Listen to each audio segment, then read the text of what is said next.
నిద్ర లేవగానే ఫోన్ పట్టుకోకుండా ఒక అరగంట దేవునితో మాట్లాడండి. తర్వాత మధ్యాహ్నం సమయంలో ఖాళీ దొరికితే ఒక అరగంట మోకరించండి. రాత్రి పడుకునే ముందు ఒక గంట మోకరించండి. 2 గంటలు ఈజీగా మీ ప్రార్థన మీరు చేస్తారు. ఆ 2 గంటల ప్రార్థనా జీవితం మీకు అలవాటైతే ఆయనే మీ స్నేహితుడై మిమ్మల్ని నడిపించడం ప్రారంభిస్తాడు. ఆయనే మీకు ఆలోచన చెప్పడం ప్రారంభిస్తాడు. మీరు సభలో పాల్గొనడం ముఖ్యమా, సభ ద్వారా మీరు దేవుని వేదికగా మారడం ముఖ్యమా? మీరు సభలో కూర్చోవడం ముఖ్యమా, మీరు సభలో కూర్చున్నందుకు దేవుని జ్ఞానం మీలో నిండడం ముఖ్యమా? కాబట్టి దేవుని జ్ఞానం ఏమిటో తెలియకుండా సభలో కూర్చొని భలే జరిగిందండి, ఎక్కువ మంది వచ్చారు, గొప్పగా జరిగింది, అందరికి అన్ని సరిపోయాయని చప్పట్లతో సంబరాలు చేసుకుంటున్నావు.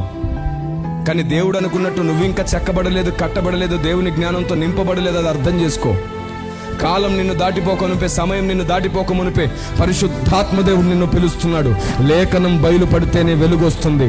అప్పుడే నువ్వు వెలుగులో ప్రయాణం చేయగలుగుతావు. అప్పుడే నీకు